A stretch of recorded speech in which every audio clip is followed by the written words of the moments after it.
മജ്ജ്മ നികായ 57 കുക്കുരവതിക സുത്ത്. കുക്കുര എന്ന് പറഞ്ഞു കഴിഞ്ഞാൽ നായ എന്നാണ് അർത്ഥം. പണ്ടുകാലത്ത് പലതരത്തിലുള്ള തപശ്ചര്യകൾ യോഗികൾ ചെയ്തിരുന്നു. ചിലർ എല്ലാ സമയത്തും നായയെപ്പോലെ നഗ്നനായിട്ട് കിടക്കും. എന്നിട്ട് നായയെപ്പോലെ തന്നെ എല്ലാ കാര്യങ്ങളും ചെയ്യും. ആ തപശ്ചര്യകളിൽ നിന്ന് അവർ ഒരിക്കലും വ്യതിചലിക്കില്ല. നായയെപ്പോലെ തന്നെ വെറും നിലത്ത് കിടക്കും, നായയെപ്പോലെ തന്നെ ഭക്ഷണം കഴിക്കും. നായ കാണിക്കുന്ന എല്ലാത്തരം ചേഷ്ടകളും അവർ കാണിക്കും. ചിലർ പശുവിനെ പോലെ ജീവിക്കും. അങ്ങനെ പലതരം തപശ്ചര്യകൾ പണ്ടുകാലത്ത് ഉണ്ടായിരുന്നു. അതുകൂടാതെ ഇതിൽ 4 തരം കർമ്മങ്ങളെക്കുറിച്ച് പറയുന്നുണ്ട്. ആ കർമ്മങ്ങൾക്ക് അതിൻ്റേതായിട്ടുള്ള റിസൾട്ടും ഇവിടെ പറയുന്നുണ്ട്. വളരെ പ്രധാനപ്പെട്ട ഒരു സൂത്രമാണ്. അതായത് നമ്മൾ ഏത് തരത്തിലുള്ള അനുഭവങ്ങൾ മറ്റ് പ്രാണികൾക്ക് കൊടുക്കുന്നുണ്ടോ അതേ തരത്തിലുള്ള അനുഭവങ്ങൾ നമ്മളെ വീണ്ടും വീണ്ടും പല പ്രാവശ്യം നമ്മളെ തന്നെ ആ അനുഭവങ്ങൾ ബാധിക്കും എന്നാണ് പറയുന്നത്. ഉദാഹരണമായിട്ട് നമ്മൾ ഒരു പ്രാണിയെ കൊല്ലുകയാണ്. അപ്പോൾ അത് അനുഭവിക്കുന്ന ആ വേദന നമ്മൾക്ക് പല പ്രാവശ്യം നമ്മളുടെ ഈ ജീവിതത്തിലും വരുന്ന ജീവിതത്തിലും നമ്മൾക്ക് അനുഭവിക്കേണ്ടി വരും. അതേപോലെ തന്നെ ഏതെങ്കിലും ജീവികൾക്ക് നമ്മൾക്ക് സുഖമായിട്ടുള്ള അനുഭവം കൊടുക്കുന്നു എങ്കിൽ അതേ സുഖാനുഭവം നമ്മൾക്ക് ഈ ജന്മത്തിലും വരുന്ന ഒരുപാട് ജന്മങ്ങളിലും പല പ്രാവശ്യം നമ്മൾക്ക് തന്നെ തിരിച്ചു ലഭിക്കും എന്നാണ് പറയുന്നത്. അതിനാൽ വളരെ ശ്രദ്ധയോടുകൂടി കേട്ട് മനസ്സിലാക്കേണ്ട, അതുകൂടാതെ ജീവിതത്തിൽ നമ്മൾ ഈ സൂത്രത്തിൻ്റെ അനുഭവത്തെ നമ്മൾ കൊണ്ടുവരേണ്ടതുണ്ട്. ഇത് വളരെ പ്രധാനപ്പെട്ട ഒരു സൂത്രമാണ്. വളരെ ശ്രദ്ധയോടുകൂടി കേട്ട് കഴിഞ്ഞാൽ മാത്രമേ ഇതിൻ്റെ ഉള്ളിലെ അർത്ഥം നമ്മൾക്ക് വ്യക്തമാവുകയുള്ളൂ. ഈ സൂത്രത്തിൻ്റെ അർത്ഥം വളരെ സ്പഷ്ടമാണ്. നമ്മൾ ഒരു കാരണവശാലും മറ്റുള്ള പ്രാണികൾക്ക് ദ്രോഹം ചെയ്യരുത്. മനുഷ്യന് മാത്രമല്ല ഒരു പ്രാണിക്കും നമ്മൾ ഒരു തരത്തിലുള്ള ദ്രോഹമോ ബുദ്ധിമുട്ടോ നമ്മൾ കൊടുക്കരുത്. അങ്ങനെ ആരെങ്കിലും കൊടുക്കുന്നുണ്ട് എങ്കിൽ തീർച്ചയായിട്ടും അവർക്ക് നിങ്ങൾ ഈ സൂത്രം അയക്കാവുന്നതാണ്. നേരെ നമുക്ക് സൂത്രത്തിലേക്ക് കടക്കാം. ഞാൻ ഇങ്ങനെ കേട്ടു, ഒരിക്കൽ ഭഗവാൻ കോലിയന്മാരുടെ സ്ഥലത്ത് താമസിക്കുകയായിരുന്നു. അവിടെ ഒരു പട്ടണമുണ്ടായിരുന്നു, ഹലിദ്ദവസന എന്ന് പറഞ്ഞിട്ട്. ആ പട്ടണത്തിൻ്റെ അടുത്താണ് ഭഗവാൻ താമസിച്ചിരുന്നത്. ആ സമയത്ത് കോലിയ വംശത്തിൽപ്പെട്ട പുണ്ണ എന്ന വ്യക്തി, ആ വ്യക്തി ഗോവതികോ, അതായത് പശുവിനെ പോലെ ജീവിക്കുന്ന വ്രതം എടുത്തിട്ടുള്ള ഒരു വ്യക്തിയായിരുന്നു. അതേപോലെ തന്നെ നഗ്നനായിട്ടുള്ള ഒരു വ്യക്തി, ആ വ്യക്തിയുടെ പേര് സെനിയൻ എന്ന ആയിരുന്നു. ആ വ്യക്തി കുക്കുരവതികോ, അതായത് നായയെപ്പോലെ ജീവിക്കുന്ന വ്രതം എടുത്തിട്ടുള്ള ഒരു വ്യക്തി. ആ വ്യക്തി നഗ്നനുമാണ്. ഈ രണ്ടുപേരും ഭഗവാനെ കാണാനായിട്ട് പോയി. പുണ്ണൻ ഭഗവാനെ വന്ദിച്ചതിന് ശേഷം ഒരു ഭാഗത്ത് ഇരുന്നു. അതിനുശേഷം സെനിയൻ ഭഗവാനെ അഭിവാദ്യം ചെയ്തതിന് ശേഷം കുറച്ച് കുശല പ്രശ്നങ്ങളെല്ലാം ചോദിച്ചു. എന്നിട്ട് ഒരു ഭാഗത്ത് നായയെപ്പോലെ ചുരുണ്ടുകൂടിയിരുന്നു. അപ്പോൾ പുണ്ണൻ ഭഗവാനോട് ഇങ്ങനെ പറഞ്ഞു, ബന്ദേ, നഗ്നനായിട്ടുള്ള ഈ സന്യാസി സെനിയൻ, ആ വ്യക്തി നായയെപ്പോലെ ജീവിക്കാനുള്ള വ്രതം എടുത്തിരിക്കുകയാണ്. വളരെ കർക്കശമായിട്ടുള്ള വ്രതമാണ്, കർക്കശമായിട്ടുള്ള തപശ്ചര്യയാണ് ആ വ്യക്തി അനുഷ്ഠിക്കുന്നത്. തറയിൽ വെച്ചിരിക്കുന്ന ഭക്ഷണമാണ് ഈ വ്യക്തി കഴിക്കുന്നത്. വളരെ കാലമായിട്ട് ഈ നായയെപ്പോലെ ജീവിക്കുന്ന തപശ്ചര്യ ഈ വ്യക്തി നടത്തിക്കൊണ്ടിരിക്കുകയാണ്. മരിച്ചു കഴിഞ്ഞു കഴിഞ്ഞാൽ ഈ വ്യക്തിയുടെ പുനർജന്മം എവിടെയായിരിക്കും? അപ്പോൾ ഭഗവാൻ പറഞ്ഞു, പുണ്ണ, മതി, അതിനെ വിട്ടേക്കൂ, അതിനെപ്പറ്റി എന്നോട് ചോദിക്കരുത്. എന്നാലും പുണ്ണൻ 2ാം പ്രാവശ്യവും 3ാം പ്രാവശ്യവും ഭഗവാനോട് അതേ ചോദ്യം തന്നെ ആവർത്തിച്ചു. ബന്ദേ, ഈ നഗ്നനായിട്ടുള്ള സന്യാസി സെനിയൻ, അദ്ദേഹം ഒരു നായയെപ്പോലെ ജീവിക്കാനുള്ള വ്രതം വളരെ കാലമായിട്ട് എടുത്തുകൊണ്ടിരിക്കുകയാണ്. താഴെ ഇട്ടുകൊടുത്തിരിക്കുന്ന ഭക്ഷണം മാത്രമേ ഈ വ്യക്തി കഴിക്കുകയുള്ളൂ. വളരെ കാലമായിട്ട് നായയെപ്പോലെ തന്നെ പെരുമാറുന്ന ആ വ്രതം അദ്ദേഹം ഏറ്റെടുത്തിരിക്കുകയാണ്. മരിച്ചു കഴിഞ്ഞു കഴിഞ്ഞാൽ അടുത്ത ജന്മത്തിൽ ഈ വ്യക്തി ആരായിട്ടായിരിക്കും ജനിക്കുക? അപ്പോൾ ഭഗവാൻ പറഞ്ഞു, പുണ്ണ, ഈ കാര്യം വളരെ വ്യക്തമാണ്. ഞാൻ പറഞ്ഞത് താങ്കൾ മനസ്സിലാക്കുന്നില്ല. ഞാൻ ഇങ്ങനെ പറഞ്ഞു, മതി പുണ്ണ, അക്കാര്യം അവിടെ നിൽക്കട്ടെ, അതിനെപ്പറ്റി ദയവ് ചെയ്ത് എന്നോട് ചോദിക്കരുത്. എന്തായാലും ഞാൻ ഇതിന് ഉത്തരം പറയാം. ഏതെങ്കിലും ഒരു വ്യക്തി നായയെപ്പോലെ ജീവിക്കാനുള്ള വ്രതം അനുഷ്ഠിക്കുകയാണ്. അതിനെ ഇടവിടാതെ നിരന്തരമായിട്ട് അനുഷ്ഠിക്കുകയാണ്. നായയുടെ ശീലം ഭാവന ചെയ്യുന്നതിന്, അതായത് നായയെപ്പോലെ ശീലങ്ങൾ കാണിക്കുന്നതിന് യത്നിക്കുകയാണ്, നിരന്തരമായിട്ട് പരിശ്രമിച്ചുകൊണ്ടിരിക്കുകയാണ്. കുക്കുര ചിത്തം ഭാവേതി, നായയുടെ മനസ്സ് എപ്രകാരമാണോ അതുപോലെ തന്നെ ഭാവന ചെയ്തുകൊണ്ടിരിക്കുകയാണ്, അഭ്യാസം ചെയ്തുകൊണ്ടിരിക്കുകയാണ്, നിരന്തരമായിട്ട് അതിനെ അഭ്യസിക്കുകയാണ്. അവരുടെ ശരീരം നഷ്ടമാകുന്ന സമയത്ത് മരണശേഷം അവർ നായ്ക്കൾക്ക് ഇടയിലായിരിക്കും അവർ ജനിക്കുക. അതായത് ഒരു നായായിട്ടായിരിക്കും ആ വ്യക്തി ജനിക്കുക എന്നർത്ഥം. എന്നാൽ അവരുടെ ദർശനം ഇപ്രകാരത്തിലുള്ളതാണ് എന്ന് കരുതുക: എൻ്റെ ഇത്തരത്തിലുള്ള ശീലത്താൽ, എൻ്റെ ഇത്തരത്തിലുള്ള വ്രതത്തിനാൽ, എൻ്റെ ഇത്തരത്തിലുള്ള തപശ്ചര്യയാൽ, എൻ്റെ ഇത്തരത്തിലുള്ള ബ്രഹ്മചര്യത്തിനാൽ, അതായത് ആധ്യാത്മിക ജീവിതത്തിനാൽ ഞാൻ ഒരു ദേവനോ അല്ലെങ്കിൽ ദേവഗണത്തിൽപ്പെട്ട ഏതെങ്കിലും ഒരു ദേവനോ ആകണം എന്ന് ആ വ്യക്തി വിചാരിക്കുകയാണെങ്കിൽ, സാ സഹോദി മിഥ്യാദിട്ടി, അവൻ്റെ ആ ദിട്ടി മിഥ്യാദർശനമാണ്. മിഥ്യാദിട്ടി, പാലിയിൽ മിഥ്യാദിട്ടി എന്ന് പറയും. അത്തരം മിഥ്യാദിട്ടിയുള്ള ഒരു വ്യക്തി ഈ രണ്ട് ലോകങ്ങളിൽ ഏതെങ്കിലും ഒരെണ്ണത്തിലായിരിക്കും ജനിക്കുക: നരകം അല്ലെങ്കിൽ പശുപക്ഷികളുടെ ലോകം, തിരച്ചാന യോനി. അതിനാൽ പുണ്ണ, നായയെപ്പോലെ ജീവിക്കുന്ന ഒരു വ്രതം ഒരു വ്യക്തി പൂർത്തിയാക്കുകയാണെങ്കിൽ അവൻ നായയുടെ ലോകത്തിൽ ജനിക്കുന്നു. അഥവാ ആ വ്രതം ഇടയ്ക്ക് വെച്ച് മുറിഞ്ഞു പോയി കഴിഞ്ഞാൽ അല്ലെങ്കിൽ നഷ്ടമായി കഴിഞ്ഞാൽ അവൻ നരകത്തിൽ പോയിട്ട് ജനിക്കുന്നു. ഇവിടെ നമ്മൾ മിഥ്യാദിട്ടിയെപ്പറ്റി നമ്മൾ കേട്ടു. മിഥ്യാദിട്ടി എന്ന് പറഞ്ഞു കഴിഞ്ഞാൽ എന്താണ്? അതിനു മുൻപ് നമ്മൾ സമ്മാദിട്ടി എന്താണ് എന്നറിയണം. സമ്മാദിട്ടി, ശരിയായിട്ടുള്ള ദർശനം എന്ന് പറഞ്ഞു കഴിഞ്ഞാൽ ഇത് ദുഃഖമാണ്, ദുഃഖത്തിൻ്റെ സമുദയമാണ്, ദുഃഖത്തിൻ്റെ നിരോധമാണ്, ദുഃഖത്തിൻ്റെ നിരോധനത്തിലുള്ള മാർഗമാണ്. ഈ കാര്യത്തെ പ്രജ്ഞാപൂർവം അറിയുന്നതിനെയാണ് സമ്മാദിട്ടി എന്ന് പറയുക. ഇനി ഇതല്ലാതെ മറ്റേത് ദർശനം നമ്മൾക്കുണ്ടെങ്കിലും ആത്മാവ് ഉണ്ട്, ആത്മാവ് ഇല്ല, ആത്മാവും പരമാത്മാവും ഒന്നാണ്, ആത്മാവും പരമാത്മാവും വെവ്വേറെയാണ്, അതുപോലെ ഇന്ന് അനേക തത്വശാസ്ത്രങ്ങളുണ്ട്, ഇതെല്ലാം മിഥ്യാ ദർശനങ്ങളാണ് എന്നാണ് ഭഗവാൻ പറയുന്നത്. ഈ ദർശനം പാലിക്കുന്നവർക്ക്, അതായത് അവർ വിചാരിക്കുന്നവർ സ്പിരിച്വൽ പാത്തിലാണെന്ന്, പക്ഷേ ഈ ദർശനം പാലിക്കുന്നവർക്ക് രണ്ട് തരത്തിലുള്ള ജന്മമാണ് ഭഗവാൻ പറഞ്ഞിട്ടുള്ളത്. മിഥ്യാദൃഷ്ടി ഉണ്ടെങ്കിൽ ഒരു കാരണവശാലും ശരിയായിട്ടുള്ള കാര്യങ്ങൾ ചെയ്യില്ല. ആ സമയത്ത് ആ വ്യക്തി നരകത്തിൽ അല്ലെങ്കിൽ പശുപക്ഷികളുടെ ലോകത്തിലായിരിക്കും ജനിക്കുക. ഭഗവാൻ അങ്ങനെ പറഞ്ഞപ്പോൾ സേനിയൻ പൊട്ടിക്കരഞ്ഞു. കണ്ണുനീരിനാൽ മുഖം മുഴുവൻ നനഞ്ഞു. അപ്പോൾ ഭഗവാൻ പുണ്ണനോട് പറഞ്ഞു, പുണ്ണ, അതുകൊണ്ടാണ് ഞാൻ പറഞ്ഞത് താങ്കൾക്ക് മനസ്സിലായില്ല എന്ന് പറഞ്ഞത്. ഞാൻ ഇങ്ങനെ പറഞ്ഞു, മതി പുണ്ണ, അതുപേക്ഷിക്കൂ, അതിനെപ്പറ്റി എന്നോട് ചോദിക്കരുത് എന്ന് ഞാൻ പറഞ്ഞു. അപ്പോൾ സേനിയൻ ഭഗവാനോട് പറഞ്ഞു, ഭഗവാനെ, ഞാൻ അങ്ങ് പറഞ്ഞത് കാരണമല്ല ഞാൻ കരഞ്ഞത്. വളരെ കാലമായിട്ട് ഞാൻ ഈ നായയെപ്പോലെ ജീവിക്കാനുള്ള വ്രതം എടുത്തിട്ടുണ്ട്. പക്ഷേ ബന്ദേ, ഈ പുണ്ണ എന്ന് പറയുന്ന വ്യക്തി പശുവിനെ പോലെ ജീവിക്കാനുള്ള വ്രതം എടുത്തിട്ടുള്ള വ്യക്തിയാണ്. ഗോവതിക്കോ, വളരെ കാലമായി പശുവിനെ പോലെ ജീവിക്കാനുള്ള വ്രതം ഈ വ്യക്തി എടുത്തിട്ടുണ്ട്. ഈ വ്യക്തി മരണശേഷം അടുത്ത ജന്മത്തിൽ ആരായിട്ട് തീരും? അപ്പോൾ ഭഗവാൻ പറഞ്ഞു, വേണ്ട സേനീയ, അത് ഉപേക്ഷിക്കൂ, അത് വിടൂ, അതിനെപ്പറ്റി എന്നോട് ചോദിക്കരുത്. രണ്ടാം പ്രാവശ്യവും മൂന്നാം പ്രാവശ്യവും സേനിയൻ ഭഗവാനോട് ഇതേ ചോദ്യം തന്നെ ആവർത്തിച്ചു. ബന്ദേ, ഈ പുണ്ണ എന്ന് പറയുന്ന കോലീയ പുത്തൻ ഒരു പശുവിനെ പോലെ ജീവിക്കാനുള്ള വ്രതം എടുത്തിട്ടുള്ള വ്യക്തിയാണ്. വളരെ കാലമായി പശുവിനെ പോലെ ജീവിക്കാനുള്ള വ്രതം ഈ വ്യക്തി പാലിച്ചു കൊണ്ടുവരികയാണ്. അടുത്ത ജന്മത്തിൽ ഈ വ്യക്തി ആരായിട്ട് തീരും? അടുത്ത ജന്മത്തിൽ ഈ വ്യക്തിയുടെ ജന്മം എപ്രകാരമായിരിക്കും? സെനിയ, ഈ കാര്യം വളരെ വ്യക്തമാണ്. ഞാൻ പറഞ്ഞത് താങ്കൾക്ക് മനസ്സിലായിട്ടില്ല. ഞാൻ ഇങ്ങനെ പറഞ്ഞു, മതി സെനിയ, അക്കാര്യം അവിടെ നിൽക്കട്ടെ, അതിനെപ്പറ്റി എന്നോട് ചോദിക്കരുത്. എന്നിരുന്നു കഴിഞ്ഞാലും ഞാൻ ഇതിന് ഉത്തരം പറയാം. ഏതെങ്കിലും ഒരു വ്യക്തി പശുവിനെ പോലെ ജീവിക്കാനുള്ള വ്രതം എടുത്തിരിക്കുകയാണ്. ആ വ്രതത്തെ പരിപൂർണമായിട്ടും ഒട്ടും തന്നെ മുടക്കമില്ലാതെ ആ വ്യക്തി ചെയ്തുകൊണ്ടിരിക്കുകയാണ്. ആ വ്യക്തി പശുക്കളുടെ ശീലം ഭാവന ചെയ്യുകയാണ്. ഗോശീലം ഭാവേതി, ഗോചിത്തം ഭാവേതി. ഒരു പശുവിൻ്റെ മെൻറ്റാലിറ്റി എപ്രകാരമാണ്, അത്തരത്തിലാണ് അവർ അവരുടെ ചിത്തത്തെ മെരുക്കിയെടുക്കുന്നത്. ഗവാ കപ്പം ഭാവേതി, പശുക്കളുടെ പെരുമാറ്റത്തെ പൂർണ്ണമായിട്ട് അതേപടി തന്നെ ചെയ്യുന്നു, ഒട്ടും തന്നെ തടസ്സമില്ലാതെ ചെയ്യുന്നു. അത്തരം വ്യക്തികൾ പ്രാണൻ വെടിയുന്ന സമയത്ത് മരണശേഷം അവർ പശുക്കൾക്ക് ഒപ്പമായിരിക്കും ജനിക്കുക, അതായത് പശുവായിട്ടായിരിക്കും ജനിക്കുക എന്നാണ് ഭഗവാൻ ഇവിടെ പറഞ്ഞിട്ടുള്ളത്.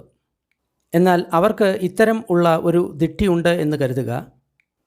ഇത്തരം ശീലത്തിനാൽ, ഇത്തരം വ്രതത്തിനാൽ, ഇത്തരം തപസ്സിനാൽ, ഇത്തരം ബ്രഹ്മചര്യത്താൽ ഞാൻ ഒരു ദേവനായിട്ട് തീരണം, അല്ലെങ്കിൽ ദേവന്മാരിൽ ഒരാളായിട്ട് ജനിക്കണം എന്ന് കരുതുകയാണെങ്കിൽ ആ വ്യക്തിയുടെ ആ ദർശനം മിഥ്യാദിഷ്ടിയാണ്. സാസഹോതി മിഥ്യാദിഷ്ടി. സേനീയ, ഏതെങ്കിലും വ്യക്തിക്ക് മിഥ്യാദിഷ്ടി ഉണ്ടെങ്കിൽ ആ വ്യക്തിക്ക് രണ്ട് ഗതിയാണ് ഉള്ളത്. ഒന്ന്, ആ വ്യക്തി നരകത്തിലായിരിക്കും ജനിക്കുക, അല്ലെങ്കിൽ പശുപക്ഷികളുടെ ലോകത്തായിരിക്കും ജനിക്കുക. നിരയും വ തിരച്ഛാന യോനിം വ. അതിനാൽ ഏതെങ്കിലും ഒരു വ്യക്തി പശുവിനെ പോലെ ജീവിക്കുന്ന കാര്യത്തിൽ ആ ശീലങ്ങളിൽ അവനെ പൂർത്തിയാക്കി കഴിഞ്ഞു കഴിഞ്ഞാൽ അവൻ പശുക്കളുടെ ഇടയിലായിരിക്കും ജനിക്കുക, അല്ലെങ്കിൽ ആ വ്രതം പരാജയപ്പെട്ടു കഴിഞ്ഞു കഴിഞ്ഞാൽ അവൻ നരകത്തിലായിരിക്കും ജനിക്കുക. ഭഗവാൻ അങ്ങനെ പറഞ്ഞു കഴിഞ്ഞപ്പോൾ പുണ്ണൻ വളരെയധികം കരഞ്ഞു. മുഖം നിറയെ കണ്ണുനീരായി. അപ്പോൾ ഭഗവാൻ സെനീയനോട് ഇങ്ങനെ പറഞ്ഞു, സേനീയ, അതാണ് ഞാൻ പറഞ്ഞത് താങ്കൾക്ക് മനസ്സിലായിട്ടില്ല എന്ന് പറഞ്ഞത്. എന്തെന്നാൽ ഞാൻ ഇങ്ങനെ പറഞ്ഞു, മതി സെനീയ, അത് ഉപേക്ഷിക്കൂ, അതിനെപ്പറ്റി എന്നോട് ചോദിക്കരുത് എന്ന് ഞാൻ താങ്കളോട് പറഞ്ഞു. അപ്പോൾ പുണ്ണൻ ഭഗവാനോട് പറഞ്ഞു, ഭഗവാനെ, ഞാൻ താങ്കൾ പറഞ്ഞ കാര്യം കൊണ്ടല്ല കരഞ്ഞത്. ബന്ദേ, ഞാൻ ഒരുപാട് കാലമായി പശുക്കളെപ്പോലെ പെരുമാറുന്നുള്ള ഈ വ്രതം ഏറ്റെടുത്തിട്ട്. ബന്ദേ, എനിക്ക് ഉത്തമ ബോധ്യമുണ്ട്, ഭഗവാൻ തീർച്ചയായിട്ടും എന്നെ ധർമ്മം പഠിപ്പിക്കും. അതുമൂലം എനിക്ക് ഈ പശുവിനെ പോലെ ജീവിക്കാനുള്ള വ്രതം ഉപേക്ഷിക്കാൻ സാധിക്കും. അതുപോലെ തന്നെ വസ്ത്രമില്ലാത്ത ഈ സെനീയൻ എന്ന സന്യാസിക്ക് നായയെപ്പോലെ ജീവിക്കാനുള്ള വ്രതവും ഉപേക്ഷിക്കാൻ സാധിക്കും. അങ്ങനെയെങ്കിൽ ശരി പുണ്ണ, കേൾക്കുക, നിങ്ങൾ വളരെ ശ്രദ്ധയോടുകൂടി കേൾക്കുക, ഞാൻ പറയാം. ശരി ബന്ദേ എന്ന് പറഞ്ഞ് പുന്നൻ പ്രത്യുത്തരം കൊടുത്തു. ഭഗവാൻ ഇപ്രകാരം പറഞ്ഞു, ഇനി പറയുന്ന കാര്യങ്ങൾ വളരെ ശ്രദ്ധാപൂർവം നമ്മൾക്ക് കേൾക്കേണ്ടതുണ്ട്. കാരണം ഭഗവാന്റെ ഉപദേശമാണ്. ഈ കാര്യങ്ങൾ കേൾക്കുന്ന സമയത്താണ് ഒരു വ്യക്തി ചിലപ്പോൾ ശ്രോതാപന്നനാകുന്നത്, സഗ്ദാഗാമിയാകുന്നത്, അനാഗാമിയാകുന്നത്, അല്ലെങ്കിൽ അർഹന്തനാകുന്നത്. അതുകൊണ്ടാണ് ഭഗവാൻ മനസ്സ് ശ്രദ്ധാപൂർവം ഇതിൽ അർപ്പിച്ച് കേൾക്കാൻ പറയുന്നത്. പുണ്ണ, ഈ 4 തരത്തിലുള്ള കർമ്മങ്ങൾ ഞാൻ എൻ്റെ സ്വന്തം അനുഭവത്തിൽ സാക്ഷാത്കരിച്ച് എന്നിട്ടാണ് ഞാൻ പറയുന്നത്. ആ 4 എന്താണ്? നത്തിപുണ്ണ കമ്മം കണ്ഹം കണ്ഹവിഭാഗം. പുണ്ണ, ചില കർമ്മങ്ങളുണ്ട്, അത് കൃഷ്ണകർമ്മമാണ്, അതിൻ്റെ ഫലവും കൃഷ്ണമാണ്. അത്തിപുണ്ണ കമ്മം സുക്കം സുഖവിഭാഗം. പുണ്ണ, ചില കർമ്മങ്ങളുണ്ട്, അത് കൃഷ്ണമാണ്, കൃഷ്ണത്തിൻ്റെ ഫലം തരുന്നതാണ്. അത്തിപുണ്ണ കമ്മം കണ്ഹാസുക്കം കണ്ഹാസുക്ക വിഭാഗം. പുണ്ണ, ചില കർമ്മങ്ങളുണ്ട്, അത് കൃഷ്ണശുക്ലമാണ്, അതിൻ്റെ ഫലവും കൃഷ്ണശുക്ലമാണ്. അത്തിപുണ്ണ കമ്മം അകണ്ഠം അസുക്കം അഖണ്ഡ അസുക്ക വിഭാഗം. കമ്മഖയായ സംവത്തതി.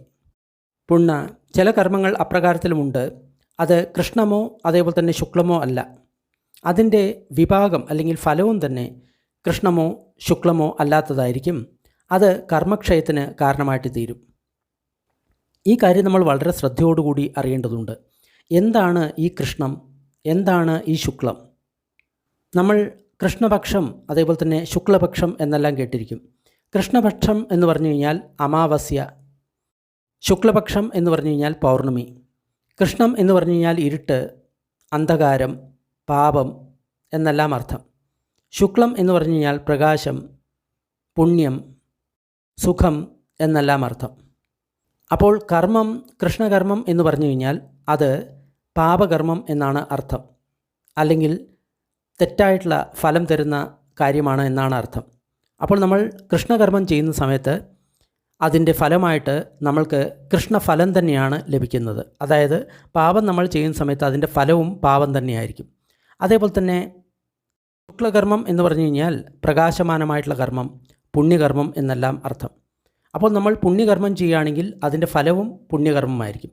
ചില കർമ്മങ്ങൾ അങ്ങനെയുണ്ട്, അത് ശുക്ലമോ അതേപോലെ തന്നെ കൃഷ്ണമോ അല്ല, അതായത് പുണ്യമോ പാപമോ രണ്ടും അല്ല. അങ്ങനെയുള്ള കർമ്മങ്ങൾ കർമ്മക്ഷയത്തിന് കാരണമാവുന്നു. ചില കർമ്മങ്ങൾ അങ്ങനെയുണ്ട്, അത് കൃഷ്ണവും ശുക്ലവും ഇടകലർന്നതാണ്. അതായത് പുണ്യവും പാപവും ഇടകലർന്നതാണ്. അത് കാരണം അതിൻ്റെ ഫലവും അതേപോലെ തന്നെ രണ്ടും കൂടി ഇടകലർന്നതായിരിക്കും. ഇനി നിങ്ങൾ ആലോചിക്കുക, ഒരു പശുവിനെ കൊല്ലുന്നത് അല്ലെങ്കിൽ ഒരു ആടിനെ കൊല്ലുന്നത്, കോഴിയെ കൊല്ലുന്നത് കൃഷ്ണകർമ്മമാണോ ശുക്ലകർമ്മമാണോ? അതായത് പുണ്യകർമ്മമാണോ പാപകർമ്മമാണോ? സ്വയം ആലോചിക്കുക. ഇനി ഭഗവാൻ വീണ്ടും പറയുന്നു, കഥമഞ്ച പുണ്ണ കമ്മം കണ്ഹം കണ്ഹവിഭാഗം. പുണ്ണ, ഈ പറയുന്ന കർമ്മങ്ങൾ, അതായത് കൃഷ്ണകർമ്മം, കൃഷ്ണവിഭാഗം, അതിൻ്റെ കാരണമായിട്ട് ഇരുണ്ട ഫലം തന്നെ ലഭിക്കുന്ന കർമ്മങ്ങൾ എന്തൊക്കെയാണ്? അതായത് കർമ്മവും കൃഷ്ണമാണ് അല്ലെങ്കിൽ ഇരുണ്ടതാണ്, അതിൻ്റെ ഫലവും ഇരുണ്ടതാണ്. അതായത് കർമ്മം പാപമാണ്, അതിൻ്റെ ഫലവും പാപമാണ് എന്നാണ് ഇവിടെ പറയുന്നത്. ഇത് പുണ്ണ ഏകച്ഛോ സബ്യാപജ്യം കായസംഖാരം അഭിസംഖാരോതി സബ്യാപജ്യം വചീസംഖാരം അഭിസംഖരോതി സബ്യാപജ്യം മനോസംഖാരം അഭിസംഖരോതി. പുണ്ണ ഏകച്ഛോ, ഒരു വ്യക്തി സബ്യാപജ്യം കായസംഖാരം അഭിസംഖരോതി, ഒരു വ്യക്തി കഷ്ടമുണ്ടാക്കുന്ന കായസംസ്കാരങ്ങളെ സമ്പാദിക്കുന്നു. അതായത് പാപകരമായിട്ടുള്ള കായസംസ്കാരങ്ങളെ സമ്പാദിക്കുന്നു എന്നാണ് പറയുന്നത്. എന്തൊക്കെയാണ് കായസംസ്കാരം? കൊല്ലൽ ഒരു കായസംസ്കാരമാണ്. അതേപോലെ തന്നെ മോഷ്ടിക്കൽ, വ്യഭിചാരം, ഇതെല്ലാം ഓരോ തരത്തിലുള്ള കായസംസ്കാരമാണ്. അതുകൊണ്ടാണ് സബ്യാപജ്യം. അതേപോലെ തന്നെ സബ്യാപജ്യം വചീസംഖാരം അഭിസംഖരോതി, പാപകരമായിട്ടുള്ള വാണികളുടെ സംസ്കാരത്തെ ആ വ്യക്തി ആർജിക്കുന്നു. നുണ പറയുക, ഏഷണി പറയുക, കുറ്റപ്പെടുത്തുക, കടുവചനം പറയുക, ഇതൊക്കെയാണ് ആ തരത്തിലുള്ള വചീസംഖാരം എന്ന് പറയുന്നത്. സബ്യാപജ്യം മനോസംഖാരം അഭിസംഖരോതി, അതേപോലെ തന്നെ കഷ്ടമുളവാക്കുന്ന മനോസംസ്കാരങ്ങളെ ആ വ്യക്തി ആർജിക്കുന്നു. ഏതൊക്കെയാണ്? നമ്മൾക്ക് ബാക്കിയുള്ളവരുടെ ദേഷ്യമുണ്ടാകും, നിന്ദയുണ്ടാകും, അങ്ങനത്തെയുള്ള മനോസംസ്കാരങ്ങൾ ആ വ്യക്തി നേടുന്നു. സോ സബ്യാപജ്യം കായസംഖാരം അഭിസംഖരിത്വ സബ്യാപജ്യം വചീസംഖാരം അഭിസംഖരിത്വ സബ്യാപജ്യം മനോസംഖാരം അഭിസംഖരിത്വ സബ്യാപജ്യം ലോകം ഉപപജ്ജതി. ഇങ്ങനെയുള്ള ദ്വേഷപൂർണമായിട്ടുള്ള അല്ലെങ്കിൽ കഷ്ടപൂർണമായിട്ടുള്ള കായ സംസ്കാരങ്ങളെ, വാണിയുടെ സംസ്കാരങ്ങളെ, മനസ്സിൻ്റെ സംസ്കാരങ്ങളെ ആ വ്യക്തി നേടുന്ന സമയത്ത് ആ വ്യക്തി അത്തരം ലോകങ്ങളിൽ തന്നെ പോയി ജനിക്കുന്നു. ഈ കാര്യം നമ്മൾക്ക് ഈ രീതിയിൽ മനസ്സിലാക്കാം. ഉദാഹരണമായിട്ട് നമ്മൾ ഒരു കത്തിയെടുത്ത് ഒരു ആടിനെ ഇറക്കുന്നു, മാടിനെ ഇറക്കുന്നു, കോഴിനെ ഇറക്കുന്നു. അത് നമ്മൾ എന്താണ് ചെയ്യുന്നത്? ഒരു തെറ്റായിട്ടുള്ള ഒരു കായസംസ്കാരമാണ് അവിടെ ചെയ്തത്. ആ പ്രാണിക്ക് കഷ്ടത ഉണ്ടാക്കുന്ന ഒരു കായസംസ്കാരം. അതിൻ്റെ ഫലമായിട്ട് നമ്മൾ വീണ്ടും ജനിക്കുന്നത് എവിടെയായിരിക്കും? അതേ തരത്തിലുള്ള അനുഭവം, കായസംസ്കാരം നമ്മൾക്ക് ഉണ്ടാകുന്ന ലോകത്തിലായിരിക്കും നമ്മൾ ജനിക്കുക.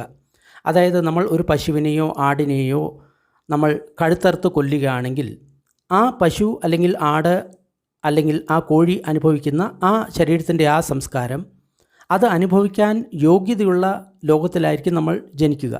അതായത് നമ്മൾ വീണ്ടും അതേപോലെ തന്നെ ആടായിട്ടോ മാടായിട്ടോ അല്ലെങ്കിൽ കോഴിയായിട്ടോ ആയിരിക്കും ജനിക്കുക.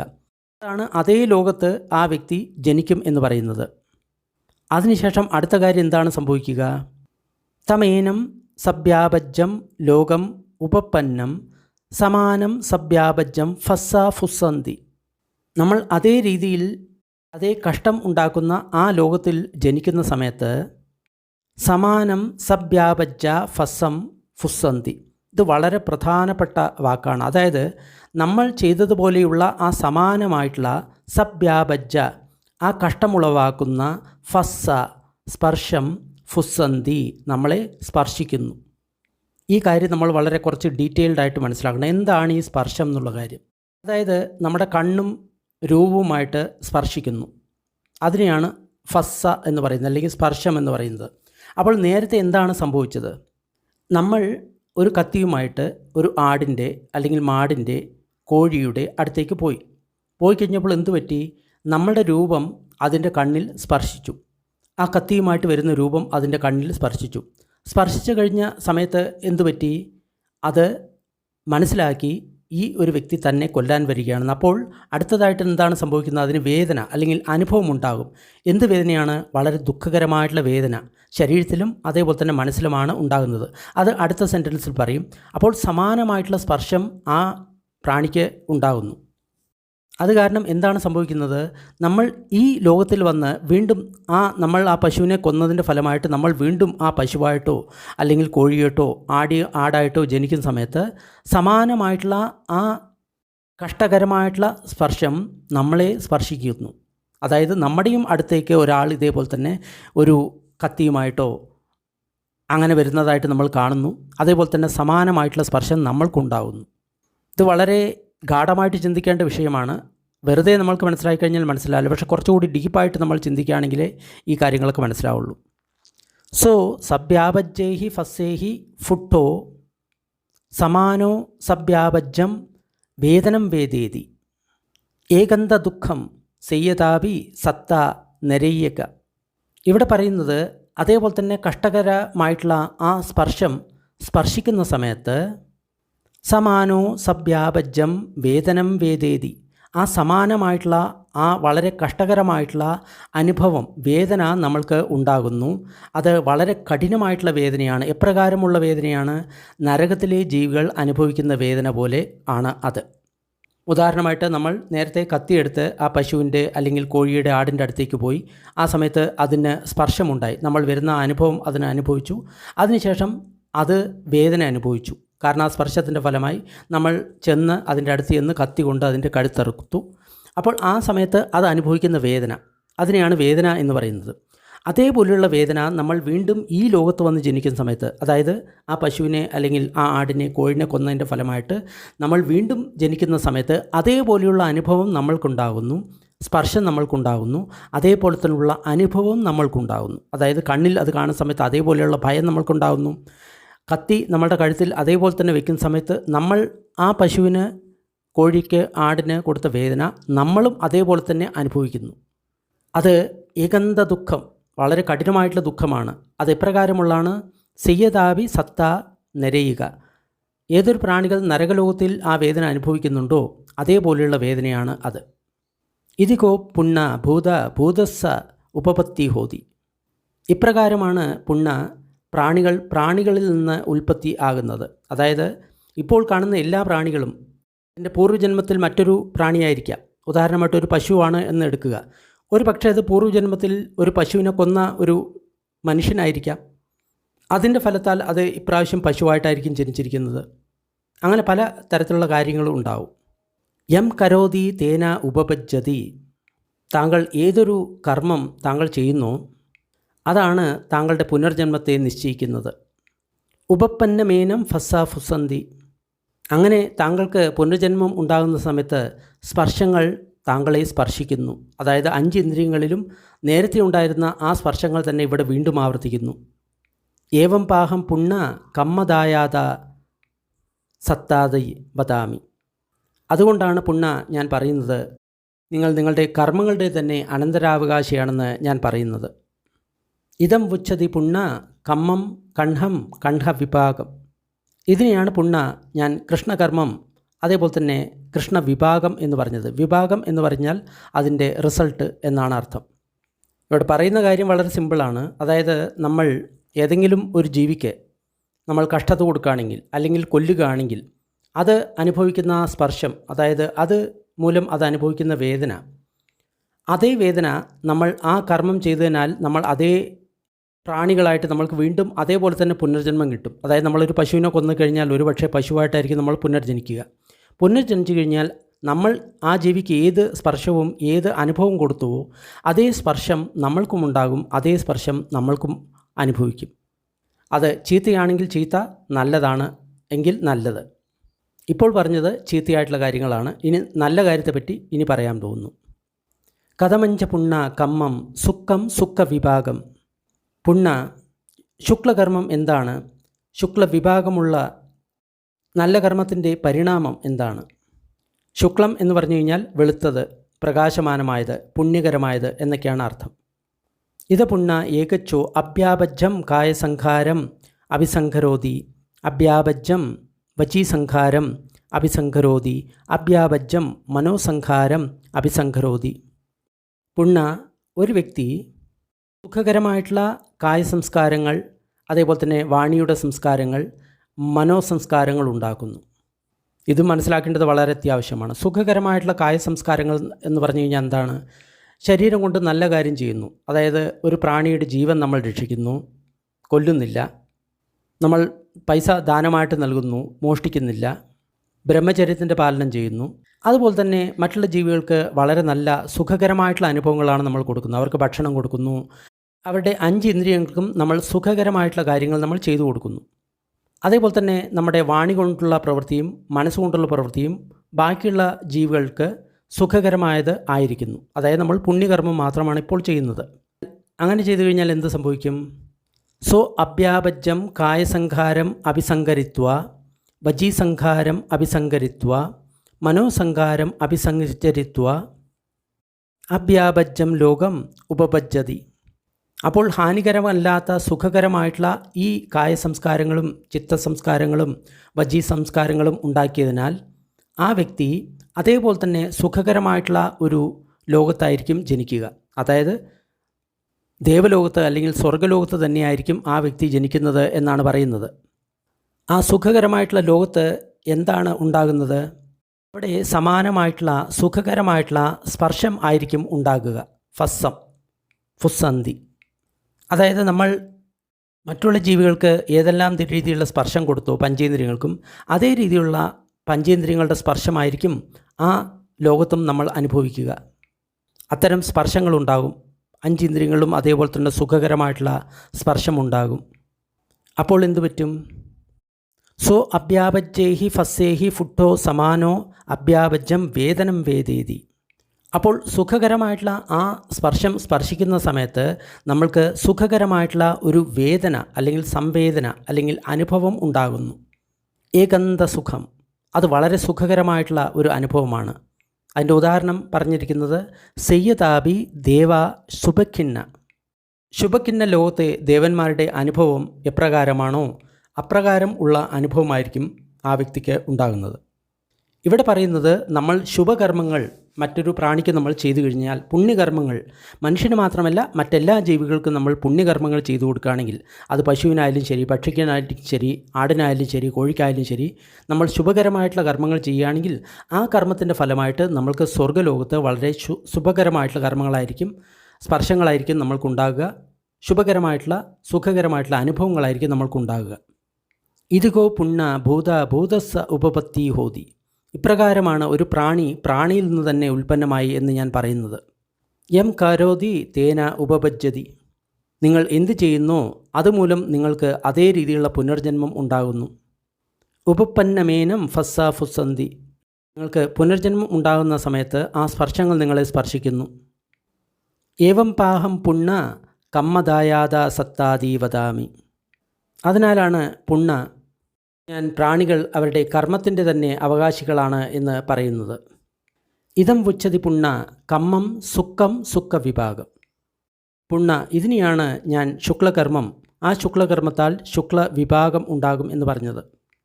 അടുത്തതായിട്ട് കൃഷ്ണവും ശുക്ലവും രണ്ടും ഇടകലർന്ന കർമ്മം, അതായത് പുണ്യവും പാവവും ഒരേപോലെയുള്ള കർമ്മങ്ങൾ, അതിനെ പറ്റിയിട്ടാണ് ഇനി പറയുന്നത്. കഥമഞ്ച പുണ്ണ കമ്മം കൻഹാസുക്കം കൻഹാസുക്ക വിഭാഗം. പുണ്ണ, കൃഷ്ണ ശുക്ലകർമ്മങ്ങൾ എന്താണ്? അതുകൂടാതെ കൃഷ്ണ ശുക്ല വിഭാഗം എന്താണ്? അതായത് ഇവിടെ പറയുന്നത് നമ്മൾ പുണ്യവും പാപവും ഇടകലർന്ന കർമ്മങ്ങളാണ് ചെയ്യുന്നത്. അതിനാൽ അതിൻ്റെ വിഭാഗം അല്ലെങ്കിൽ പരിണാമമായിട്ട് പുണ്യവും പാപവും ഇടകലർന്നമായിട്ടുള്ള ഫലമാണ് നമ്മൾക്കുണ്ടാകുക.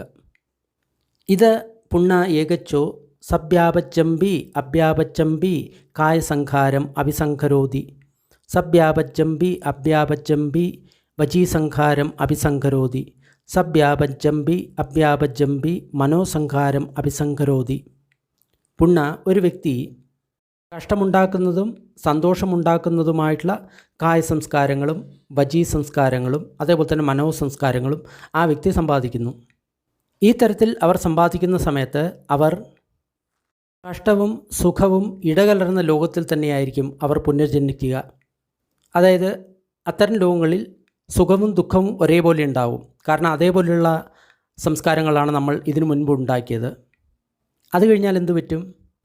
കഷ്ടവും സുഖവും ഇടകലർന്ന ആ ലോകത്തിൽ പോയിട്ട് പുനർജനിക്കുന്ന സമയത്ത് സമാനമായിട്ടുള്ള കഷ്ടവും സുഖവും കലർന്ന സ്പർശം നമ്മളെ സ്പർശിക്കുന്നു. അതായത് നമ്മുടെ 5 ഇന്ദ്രിയങ്ങളിലും കഷ്ടവും സുഖവുമുള്ള അനുഭവങ്ങളായിരിക്കും ഉണ്ടാകുക, 2 ഇടകലർന്ന അനുഭവങ്ങൾ. ഇങ്ങനെ കഷ്ടവും സുഖവും ഉണ്ടാകുന്ന സ്പർശം അനുഭവിക്കുന്ന സമയത്ത് അവർക്ക് കഷ്ടവും സുഖവും ഉണ്ടാകുന്ന അനുഭവങ്ങൾ അവർക്ക് ഉണ്ടാകുന്നു.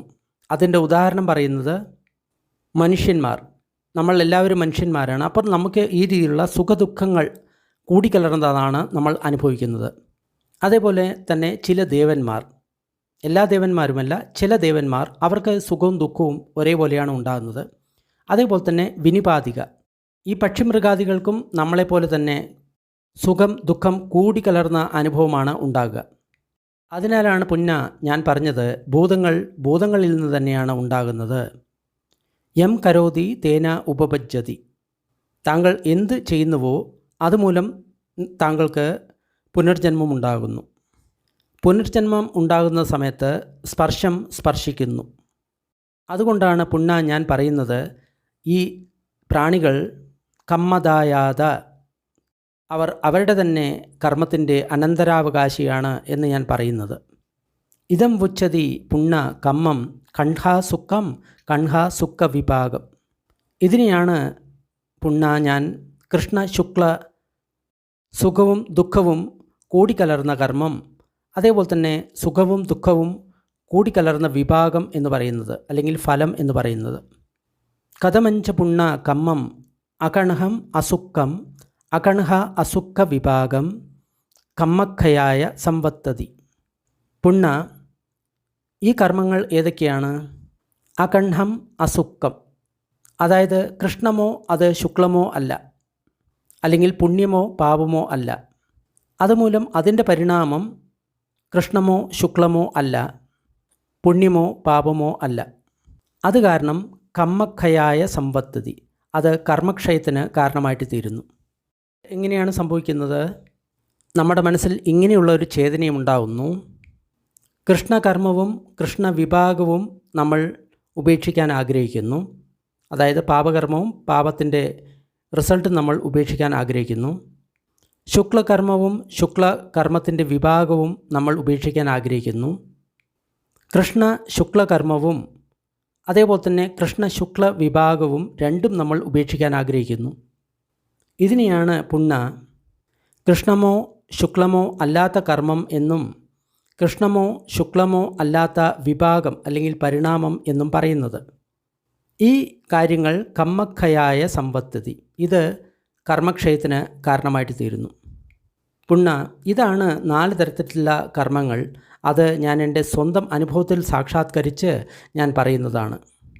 ഭഗവാൻ ഇങ്ങനെ പറഞ്ഞപ്പോൾ പുണ്യനും കോലീയനും ഭഗവാനോട് ഇങ്ങനെ പറഞ്ഞു, അഭിക്കന്തം ബന്ദേ, അഭിക്കന്തം, വളരെ നന്നായി ബന്ദേ, വളരെ നന്നായി.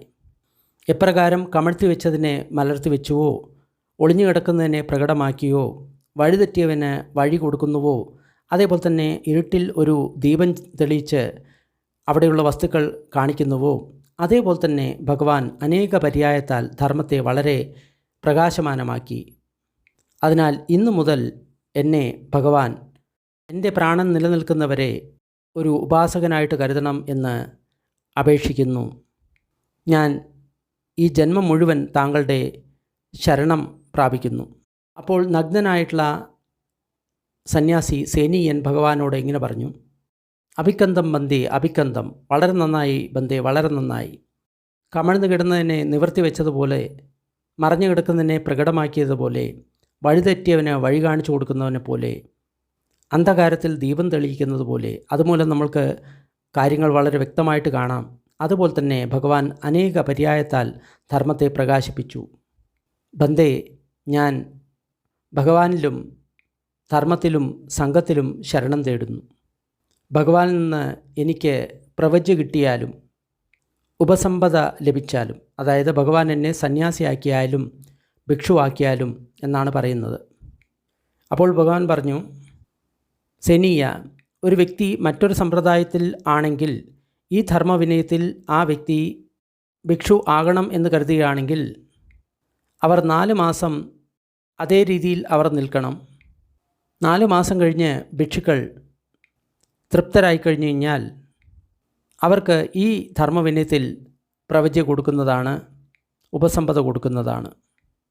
എന്നിരുന്നു കഴിഞ്ഞാലും ഞാൻ വ്യക്തിയിൽ പലതരത്തിലുള്ള മാറ്റങ്ങൾ ഇതിനെപ്പറ്റി കാണാറുണ്ട്.